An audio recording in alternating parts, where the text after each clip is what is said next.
Primero quería agradecer tanto a Chelo, a la directora del Plan de Humanización, como a María Luisa, que me hayan invitado tanto a asistir a estas jornadas como a moderar esta segunda mesa de experiencias, que como veis en el programa es una mesa de experiencias que lleva por título "Si pueden los espacios y las tecnologías humanizar la atención". Yo creo que va a ser también una mesa muy interesante, porque nos va a hablar de esa segunda línea estratégica de nuestro plan de humanización del SAS, el área estructural. En primer lugar, me quiero presentar. Yo soy Valle García, soy directora gerente del Hospital Universitario Reina Sofía, un hospital en el que nos gusta y aspiramos tratar de ser lo más participativos, cercanos, innovadores, pero también humanos. Y en esto tenemos que trabajar cada día para cada vez hacerlo mejor. Y tratamos de mejorar porque tenemos profesionales comprometidos con la humanización. La verdad es que tengo la suerte además aquí de contar hoy con dos de ellas, tanto Rocío Segura, directora de Enfermería, que es la presidenta de nuestra Comisión de Humanización, como Aurora Ruiz, que también la tenemos aquí con nosotros, que lidera la subcomisión de humanización del Hospital Infantil. ¿Y qué hacen en estas comisiones? Pues precisamente en este tipo de comisiones trabajan todas las líneas estratégicas de nuestro plan de humanización del SAS. En el área estructural, pues tratamos de hacer dos cosas, ¿no? Como ha dicho Chelo antes, tratamos de mejorar y hacer más cercanos y amigables los espacios, de tal manera que los ciudadanos que accedan al hospital, a los centros sanitarios, pues tanto ya sea porque estén hospitalizados como porque tengan ambulatoriamente que asistir al hospital a hacerse una prueba diagnóstica o una intervención quirúrgica, la estancia en ese centro sanitario sea lo más confortable posible. Y otra cosa que también es importante y trabajamos dentro de esta línea estructural, y Chelo lo ha comentado anteriormente, es también la digitalización, ¿no? La tecnología. La tecnología no está reñida con la humanización. Yo creo que si sabemos usarla adecuadamente, al final es un catalizador de humanización y a corta distancia con los pacientes y la familia. Y a los profesionales también nos sirve para mejorar la gestión y la atención y la calidad de la atención que prestamos a nuestros pacientes. Y por eso vamos a tener en esta mesa a dos ponentes que nos van a hablar de todo esto. Una de ellas, Rosa Álvarez, no puede estar presencialmente con nosotros, pero sí que nos ha dejado un vídeo con su presentación. Os la quiero presentar en primer lugar para que conozcáis quién es antes de proyectar su vídeo. Rosa es licenciada en Psicología por la Universidad de Sevilla, máster en Discapacidad, Integración y Necesidades Especiales en la Universidad de Cádiz. Es directora técnica de la Federación Autismo Andalucía y profesora asociada en la Universidad de Sevilla. Pertenece a varios grupos de investigación para la realización de diversos estudios de investigación y coautora de varias publicaciones y traducciones sobre los trastornos del espectro autista. Rosa nos va a hablar de entornos amigables para personas con trastornos del espectro autista. Y además de Rosa, tenemos aquí presente a Juan Gallubo, que os lo presento también para que lo conozcáis. Juan es subdirector TIC del Centro de Emergencias Sanitarias 061, es ingeniero de telecomunicación con más de 25 años de experiencia en dirección de sistemas de información, máster en Ingeniería del Software e Inteligencia Artificial por la Universidad de Málaga. Ha coordinado y colaborado en numerosos proyectos europeos y de investigación y participado como consultor experto en proyectos de implantación de servicios de urgencia y emergencia en El Salvador y Bulgaria. Muchísimas gracias, Juan, por estar hoy aquí con nosotros. Él nos va a hablar de accesibilidad a las urgencias y emergencias extrahospitalarias para personas sordas. La app 061 Andalucía Personas Sordas.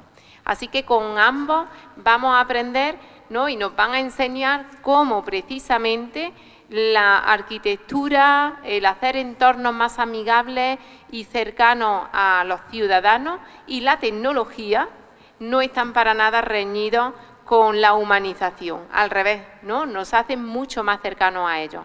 Si os parece bien, empezamos con el vídeo de Rosa. Como Rosa no está presente, pues no le podremos hacer preguntas, pero cualquier cosa, duda, sugerencia que tengáis, si queréis, al final en un papel me hacéis llegar la pregunta con vuestro correo electrónico y Chelo, si te parece, se las podemos hacer llegar después a Rosa para que las conteste y se la haga llegar a ellos, ¿vale? Así que empezamos con Rosa. Tachi, adelante con el vídeo, gracias. Hola, ¿qué tal? Bueno, quería agradecer en primer lugar a la consejería la invitación a que participemos en esta jornada y en segundo lugar quería también agradecerle la propia organización de la jornada. Para nosotros la humanización en la atención sanitaria es un elemento clave para facilitar a las personas con autismo que puedan participar en los entornos sanitarios y de otros muchos tipos, ¿no? Y precisamente de eso quería contaros, no me enrollo más para que me dé tiempo, de entornos amigables para personas con TEA. Y precisamente para que un entorno sea amigable, lo primero que debe ser es accesible. Accesible en términos de accesibilidad universal, que todo el mundo pueda acceder a los contenidos y a la información que haya pues, desde los carteles y tal. Eh, para no enrollarme mucho, solamente os propongo que intentéis adivinar qué es lo que pone ahí. Os ha puesto, de verdad, ha puesto fuerte, ¿eh? Ha puesto 600 euros a que no sois capaces de adivinar esto, salvo que lo hayáis creado vosotros. Y no vais a poder adivinarlo porque está mal hecho. La vida te pondrá obstáculos, pero los límites los pones tú. Esto que disparate es ponerle unos pictogramas.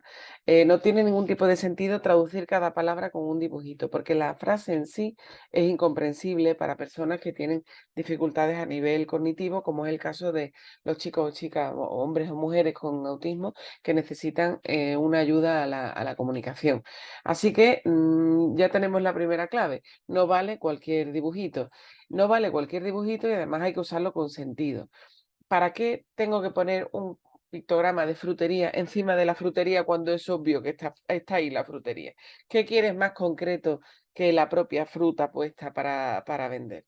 Ponerle un cartelito es una cosa completamente espuria, no aporta nada y no dice nada. El cartelito, en este caso el pictograma, sirve para evocarlo cuando no estás delante en actividades que haces en mesa, por ejemplo, como veis aquí en esta. Pero aquí, del trozo verdaderamente útil, es el que pone forma de uso, que es que tienes que ponerte los guantes y coger la bolsa, ¿vale? Pues bueno, esto mismo nos pasa también un poco con el propio uso de los pictogramas. Hay pictogramas que están hechos para la señalética y hay pictogramas que están hechos como apoyo a la comunicación. Los pictogramas de apoyo a la comunicación se personalizan, tienen muchísimos detalles, muchos colores y sirven para que Pepe, Manolo, María o Ángela puedan ser capaces de comunicarse si tienen dificultades en el lenguaje oral. Pero tienen muchos detalles, tienen muchos colores, tienen dificultades para a la hora de percibirlo, si tienes dificultades visuales, por ejemplo. Es decir, para eso se utilizan los pictogramas de señalética. Y esos pictogramas tienen que estar validados, ¿vale? Diréis, bueno, pues venga, ¿cómo es esa señalética? ¿Cómo debe hacerse? Pues os recomiendo esta guía de buenas prácticas para una señalización accesible en edificios que hicimos entre distintas entidades de discapacidad y las distintas consejerías para rotular con espacios aquellas dependencias que no tenían una, un señal clara, un pictograma definido. Esto se puede descargar en este enlace que veis aquí y además de esto hay un proceso, un protocolo regido por una normativa ISO que recoge cómo se debe hacer esta validación. En nuestro caso, esta validación se hizo con la Universidad de Sevilla y consiste en pasarle a unas 1.500 personas la evaluación de la comprensibilidad, si son comprensibles esos pictogramas o de la calidad perceptiva, ¿vale? Pero como no tengo mucho tiempo, quiero ir a un pasito más. No solamente los pictogramas, la señalética que pongamos, es el elemento que permite que un entorno sea amigable para las personas con autismo. Tienen que ir un poquito más allá. Y ese poquito más allá es lo que nos plantea Isabel Paula aquí en este libro suyo de la ansiedad en el autismo. Que la persona con TEA tiene que encontrar el sentido al mundo circundante, permitiéndole ser más autónomo y reducir la ansiedad y con ello problemas de muchos tipos. características, por lo tanto, tendría este entorno amigable? Primero, que respeta las particularidades sensoriales, propioceptivas o vestibulares de las personas con autismo, que son bastante frecuentes. Personas hipersensibles a las que un sonido que para nosotros es normal es como le genera como la sensación de, ¿sabéis? Las uñas en la pizarra o lamer el palo de madera de un helado, que te da como un, pues así, ¿no? Entonces podemos ayudarle proporcionándole herramientas de protección, de cascos, de insonorización, de aislamiento de ruido, de guantes, de gorras, de etcétera, etcétera. Pero también podemos tener en cuenta que igual muchos entornos, como pueden ser los sanitarios, están llenos de un montón de estímulos que pueden ser enormemente distractores, ¿vale? Para valorarlo, os propongo esta checklist para entornos amigables para personas con TEA. Tenéis aquí el enlace donde podéis descargarlo y el checklist pues tiene dos partes y están sobre todo relacionados con pues, un inventario de los aspectos sensoriales. Por otra parte, es importante crear un entorno predictivo claro, que la persona sepa qué le va a pasar. Igual que hay que anticiparle cosas buenas, como los cambios que trae la Navidad, imaginaros si no hay que anticipar los cambios de qué es lo que le va a pasar cuando vaya al médico o al centro de salud o a cualquier tipo de procedimiento sanitario. Los compañeros de Autismo Cádiz con el Distrito Sanitario Bahía de Cádiz Las Andas han hecho una descomposición de todos los procesos de atención a la persona que prestan con el uso de pictogramas, apoyos visuales, en este caso sí de apoyo a la comunicación, porque es un acto comunicativo, y la idea es que la persona cuando llegue a este entorno tenga toda la información de qué es lo que de qué es lo que le va a pasar. Esto evita muchísimas fobias a entornos sanitarios que se han generado por acercamientos inadecuados y sin tener una información previa, ¿vale? Y permite hacer simulacros y facilitar esta visita. En tercer lugar, simplificar el lenguaje. En este estudio que os planteo aquí de la revista Radiography, plantean que la práctica de la mejora radiográfica en el Reino Unido se hace, entre otras cosas, consideran los propios profesionales de la radiografía, gracias al papel fundamental de la comunicación y que una comunicación óptima ayuda a reducir la ansiedad. De ahí la importancia de preguntarle a los cuidadores cómo dirigirte a la persona o contar con alguien que pueda traducir utilizando el sistema aumentativo alternativo de la persona. Evitar la sobrecarga cognitiva. En estos casos, a través de, por ejemplo, según nos recomienda aquí, como veis, la guía NICE, el color de las paredes, el mobiliario, la iluminación, todas estas cosas, y el uso de los apoyos visuales. Sobre el uso de los apoyos visuales, todos los usamos constantemente para un montón de elementos y son una fórmula clave para representar secuencias y comprender. Si tienes problemas comunicativos con el lenguaje oral, pues las ayudas visuales te facilitan la vida. Y son precisamente, según esta revista de Nursing in Practice, uno de los elementos clave que deberíamos utilizar para crear estos entornos amigables. Con la consideración que me parece importante de que un entorno amigable para el autismo beneficia a todo el resto de la población. En quinto lugar, la organización y la estructura del espacio y el tiempo. Las personas con autismo se centran, esto es un póster de la National Autism Society que me encanta, se centran enormemente en los detalles, con lo cual se distraen muchísimo con todo lo que hay a su alrededor. Así que este estudio de arquitectura de Manchester nos ha hecho unas recomendaciones tanto en el propio diseño como eliminar que haya pasillos muy estrechos o crear un diseño curvilíneo que facilita el movimiento o adaptar las distintas zonas a las particularidades sensoriales, como el propio color con el que se pintan las paredes, etcétera. En este caso, el evitar colores excesivamente llamativos que puedan generar ansiedad, como el rojo o el naranja, el evitar que existan superficies demasiado reflectantes o, por ejemplo, que ayudar utilizar los colores, pero solo para cosas en las que quiero que te fijes, como por ejemplo el wayfinding, ¿no? Hacer una forma de por cómo tienes que llegar a determinado espacio con una flechita pintada en el suelo. Y para ello recomiendan pues el uso de colores pastel, ¿vale? como elemento más fácil, y creo que se puede, aunque es otro contexto, no es el sanitario, pero se puede ver muy fácilmente el contraste que existe entre el uso de estos colores muy llamativos, el uso y el abuso de estos colores y de distractores por todas partes y de elementos que te distorsionan frente a ante este otro espacio que efectivamente es mucho más relajado, mucho más tranquilo y facilita la participación de cualquiera. Mirar una sala de espera atractiva, bonita, moderna, tal, pero con lleno de colores que son muy brillantes, que son muy estresantes, en comparación con esta de aquí, blanca, más clara, más diáfana, más luminosa, etcétera, ¿vale? Bueno, esto sería un poco las pautas que nos pueden ayudar. En la iluminación, evitar fluorescentes que parpadean, evitar iluminaciones directas que sean demasiado bruscas y demasiado clestas frente a la iluminación con fuentes más indirectas o de otro tipo. Cuidar con el espacio personal, entornos demasiado agobiados, demasiado cercanos, generan mucha incomodidad y pueden incluso generar claustrofobia, pero demasiado puede generar sensación de aislamiento. Esto junto con la acústica y la necesidad de insonorizar los entornos o de que no haya entornos demasiado ruidosos para estas personas hipersensibles que lo viven tan mal, genera pues que si tienes que esperar en una sala de espera, los niveles de ansiedad de las personas con autismo, que ya de por sí son muy altos, en este caso se desbordan, ¿no? Frente a este espacio, cualquier rinconcito, aunque sea chiquitito, pero tranquilo y en el que no haya gente, en el que no haya ruido, le facilita mucho que cuando entre en la consulta la persona colabore de manera mucho más activa y tengamos al final todos un mejor recuerdo de la visita. Y finalmente, pues bueno, cuidado con la percepción de elementos que puedan parecer fragmentados, desniveles, superficies que pueden sufrir cambios visuales, gamas excesivamente opuestas. Creo que se entiende muy bien con esta foto, sin que tenga que enrollarme mucho más. Fijaros qué mareo da bajar por unas escaleras así, simplemente porque el papel de la moqueta te da una sensación visual distorsionada. O esta otra, ¿no? Que parece que tiene los escalones de distintas longitudes. Pues esa... cortado en trocitos de distintas longitudes. Pues a eso es un poco a lo que me refiero, junto con cosas absurdas, como por ejemplo, si estás en la 305, ¿para qué lado tienes que ir, ¿no?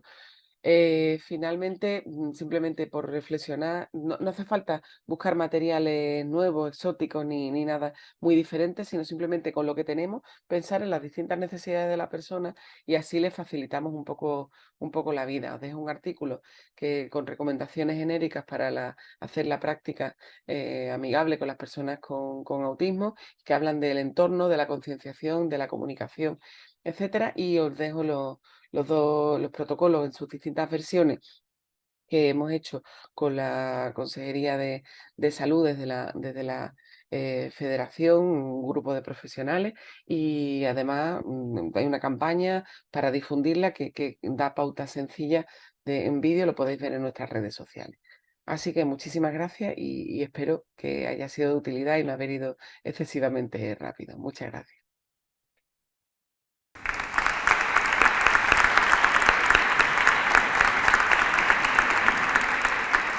Le transmitiré este aplauso a Rosa y yo creo que cualquier pregunta, sugerencia que tengáis, hacérnosla llegar después en un papel escrito con vuestro correo electrónico y sin duda se la haremos llegar a Rosa para que os responda. Yo creo que nos quedamos con la conclusión de que crear cualquier espacio amigable para el autismo al final hace que no tengamos que necesitar tanta adaptación específica para este tipo de ciudadanos, sino que facilita y hace la experiencia mejor para cualquier otro tipo de ciudadano. Gracias a Rosa por su presentación. Y pasamos a la presentación de Juan, que como os decía, nos va a presentar esa app, ese proyecto que habéis puesto en marcha para personas sordas desde el Centro de Emergencia Sanitaria. Adelante, Juan.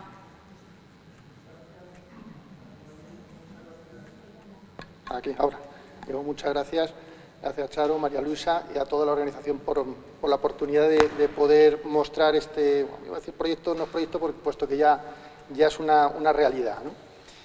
En primer lugar, me gustaría comentar un poco o explicar un poco, muy resumidamente, el servicio de emergencia sanitaria 061, no con ánimo de que conozcan el servicio, sino para enmarcar un poco la problemática en la que nos encontramos. En los centros, el servicio de emergencia sanitaria recibe las llamadas, como sabemos, de la línea de 061 o de urgencias. Para ello tenemos unos centros coordinadores, uno en cada provincia, que trabajan en red, de forma que reciben la llamada de una provincia. En caso de que estén todos los operadores ocupados, saltaría a otra provincia, ¿no? Como digo, recibimos la llamada del usuario y lo que se hace ahí es la clasificación del triaje, la clasificación de esa demanda. Dependiendo de la prioridad que se establezca, de cómo están los recursos, si están ocupados o no están ocupados, de la ubicación del llamante, de la ubicación también del recurso, pues asignamos lo que consideramos el recurso más adecuado. Para que se hagan una idea, el volumen de llamadas que estamos recibiendo el año pasado pues está en torno a 1 millón por este tipo de líneas, ¿no? Los recursos, a su vez, también realizan llamadas. Estamos hablando de un poco menos de 1 millón también a los centros coordinadores, pero no es solamente la llamada que recibimos del 061, también recibimos llamadas por ejemplo, del 112. El usuario llama al 112 y cuando determina que necesita una asistencia sanitaria, tenemos integrados los sistemas de forma que nos derivan la llamada y además todos los datos que han registrado pasan automáticamente a nuestros sistemas. Adicionalmente, también podemos recibir llamadas del ciudadano por el servicio de teleasistencia, lo que conocen el botón rojo que tienen las personas dependientes, de forma que cuando considera también el operador que le ha atendido que requiere algún tipo de asistencia sanitaria, nos derivan la llamada también y tenemos los sistemas integrados, nos pasan también toda esa información. Y después me van a permitir resumir muy brevemente también Salud Responde, el servicio de Salud Responde. ¿Qué tenemos en Salud Responde? Un centro coordinador, precisamente aquí en Jaén. Tenemos personal de operación, personal también de enfermería. Tenemos un centro también, podemos considerarlo de respaldo, que contratamos con una empresa externa y vamos derivando llamadas pues, a necesidad. Lo tratamos directamente con el centro de Jaén o lo derivamos al centro de fuera. También tenemos sistemas, el IVR, que conocerán, son los sistemas automáticos que reconocen la llamada y son capaces de algunos servicios, como por ejemplo la cita previa, pues es capaz de resolverla. Tenemos tanto un servicio propio también como otro externo. Para que vean también un poco el volumen de llamadas, Salud Responde ha recibido el año pasado en torno a 10 millones de llamadas. La app de Salud Responde que conocerán, eso estamos hablando de más de 75 millones de gestiones, eso absorbe lo más grande. Pero también cuando llaman a Salud Responde y, por ejemplo, la enfermera considera que requiere algún tipo de asistencia, también derivan esas llamadas a los centros coordinadores. Estamos hablando del orden de unas 68.000. Todo esto estamos hablando de llamadas entrantes, no hablamos después de las llamadas salientes, que estamos hablando del año pasado en torno a los 3 millones. Bueno, pues este resumen que quería hacer es simplemente para que viesen que, excepto el acceso a la app, todo está basado en llamadas, en audio. ¿Qué pasa con las personas sordas? Simplemente se quedan sin ese servicio. Es decir, no tienen posibilidad de acceder, salvo que alguien, como ocurre en la mayoría de las ocasiones, llame en su nombre, cojan a alguien que sí pueda realizar esa llamada de audio y pueda ser atendido por los centros de emergencia. Como decía, en una de las sesiones que teníamos de participación con las asociaciones y la Fundación Andaluza de Accesibilidad a Personas Sordas, uno decía, yo pago impuestos exactamente igual que tú. Y ya no es cuestión de impuestos, es cuestión de lo que hemos hablado de humanización. No podemos dejar a nadie fuera, ¿no? Estamos obligados a dar este mismo servicio a todos. ¿Qué solución pensábamos dar? Pues desarrollamos una app, la app de 061, donde queríamos establecer un nuevo canal de acceso, no solamente la llamada, sino el chat, que sí que permitiría al menos a aquellas personas sordas con capacidad de lectoescritura poderse comunicar con el centro coordinador. ¿Qué pasa? Que hemos decidido, la gerencia insistió en priorizar a las personas sordas. Es decir, hemos decidido extraer una app exclusiva para personas sordas que nos va a permitir además valorar cómo hacemos el triaje con un chat que puede resultar en determinadas situaciones un poco más complicado que a lo mejor la llamada. Sin embargo, debido a que lo vamos a hacer con una app, nos vamos a beneficiar de otra serie de cosas que ahora voy a comentar, ciertas funcionalidades. ¿Qué objetivo entonces estamos buscando? Pues lo que hemos comentado, dar accesibilidad a las personas sordas a los centros de coordinación 061, pero además aprovechamos, como digo, ese nuevo dispositivo, el teléfono móvil, pues para recoger cierta información, tanto en un sentido, que nos va a servir para precisamente mejorar el triaje, sino también en sentido inverso para notificarles determinadas actuaciones. Y ahora, sin ánimo de presentar muy detalladamente la app, simplemente que vean algunas funcionalidades. Cuando se descarga la app, lo primero que viene es un aviso legal, que esto es una de las cosas que primero tenemos que solucionar, ¿vale? ¿Por qué? Porque el tema del lenguaje, nos encontramos que el colectivo de personas sordas, no lo he dicho, pues en Andalucía está estimado en torno a 41.000 personas, no tienen un patrón común. No todo el mundo tiene la misma capacidad de, por ejemplo, de escritura, de comprensión de la lectura. Algunos sí que pueden hablar el lenguaje de signos a través de un intérprete. Es decir, es complicado. Y esto es una de las cuestiones que tenemos precisamente que ir depurando, ¿no? Veíamos también que la app requiere estar emparejada, igual que el WhatsApp que tienen, pues hay que emparejarlo, requiere también habilitar el tema del GPS para poder saber dónde está, tenemos que también habilitar el tema de las notificaciones para notificar las cosas que ahora vamos a ir comentando. Pues lo que vimos en principio es que se liaba un poco el usuario y pusimos un asistente para precisamente te vaya ayudando en todo ello. Bueno, la aplicación es multidioma, aunque simplemente hemos sacado ahora mismo para español y para inglés, no el chat, es decir, la conversación no es en inglés, sigue siendo en castellano, pero al menos lo que es la propia app, las opciones y demás, sí que es multidioma. Es también multiusuario, al igual que la app de Salud Responde, es decir, podemos registrar los datos para mí, para mi hija, para mis padres, es decir, para las personas que queramos, y lo tenemos ya dispuesto, ¿no? ¿Qué información registramos? Pues solamente exigimos una mínima información para poder identificar al usuario, el NUSA, el DNI, como sabemos, pero puedo registrar toda aquella información que consideremos que sea relevante o que deba conocer el médico coordinador a la hora de coordinarnos la demanda que le estamos solicitando, ¿no? No me entretengo mucho. Bueno, esto es la pantalla principal, muy simple, simplemente hay que elegir el usuario por el que estoy llamando y darle a contactar, y te indica pues si está ahora mismo activo el GPS, si está activo también el tema de datos, que es fundamental para establecer el chat, ¿no? Una vez que bueno, se contacta, pues se establece un chat pues como cualquiera estamos acostumbrados, ¿no? Hay un formulario que podemos rellenar o no rellenar, donde viene una mínima información, y podemos aportar fotografías, cosa que a día de hoy no hacíamos con la llamada, que son en determinados casos, por ejemplo, un accidente de tráfico o, por ejemplo, una lesión que tenga determinadas lesiones, pues pueden ayudar al médico coordinador, ¿no? Uno de los temas también críticos es el tema de la localización, que ahí hemos tenido que trabajar bastante, porque yo puedo estar llamando para que estoy ahora mismo en Jaén, para que atienda a mi padre, que está a lo mejor en Sevilla, cuando vive en Málaga. Es decir, hay un juego de direcciones que para nosotros es vital, porque tenemos que enviar ahí la unidad móvil, ¿no? Pues eso, el app se cerciora en todo momento de que estamos avisando a este sitio, es decir, cosas que hemos visto a lo largo de la experiencia que hemos tenido que retocar, ¿no? Otra de las funcionalidades es ver los recursos sanitarios, entre ellos, por ejemplo, los desfibriladores de toda Andalucía, puedes ver dónde tienes el desfibrilador más cercano. Y después, una cosa fundamental son las notificaciones, cosa que a día de hoy pues no las tenemos, ¿no? Con la llamada sin más.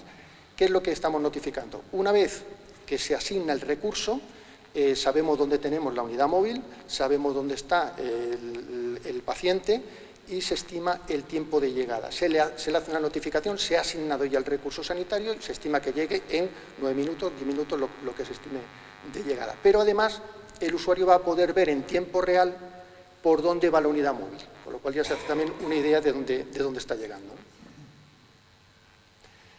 Y por último, esto hablamos de que es una solución a través de chat, pero las asociaciones con las que hemos trabajado nos reclamaban que no es suficiente.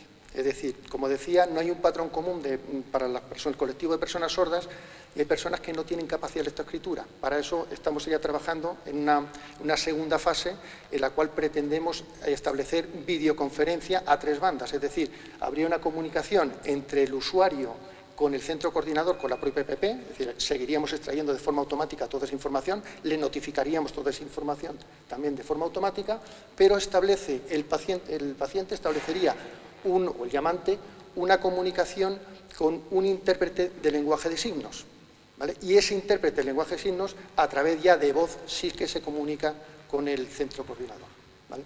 Esto estamos analizándolo, pero no es una cuestión solamente tecnológica, sino requiere pues, un servicio también de interpretación de lenguaje de signos.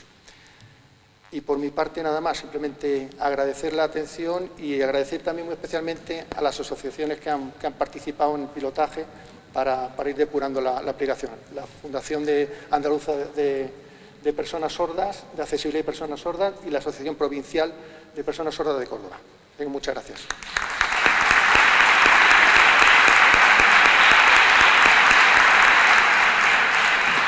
Muchas gracias, Juan, por tu presentación. ¿Alguna pregunta queréis hacerle acerca de la aplicación? ¿O alguna pregunta, una pregunta cortita para ir con tiempo? Hola a todos. Hola Juan, hola a su compañera, encantado, me ha gustado mucho el tema de la aplicación para que todos tengamos acceso. Una cosa.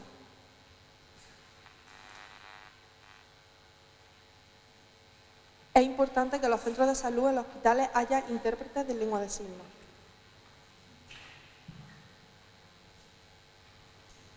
Pero no que haya uno en un sitio y otro no tenga, que todos tengan intérpretes.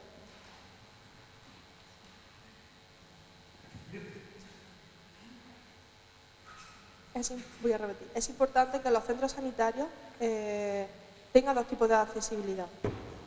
Es importante. Que aparte de esto se sumen estas cosas. Que haya intérpretes de lengua de signos en los centros de salud, porque, por ejemplo, hay sordos que no saben escribir, solo saben hablar con la lengua de signos. Y esto de la aplicación está muy bien. Pero hay algunos que todavía lo desconocen. Entonces, si hay intérpretes en los sitios, todo está más accesible. Muchísimas gracias, a ver si a partir de ahora tenemos suerte y hay intérpretes en los centros sanitarios.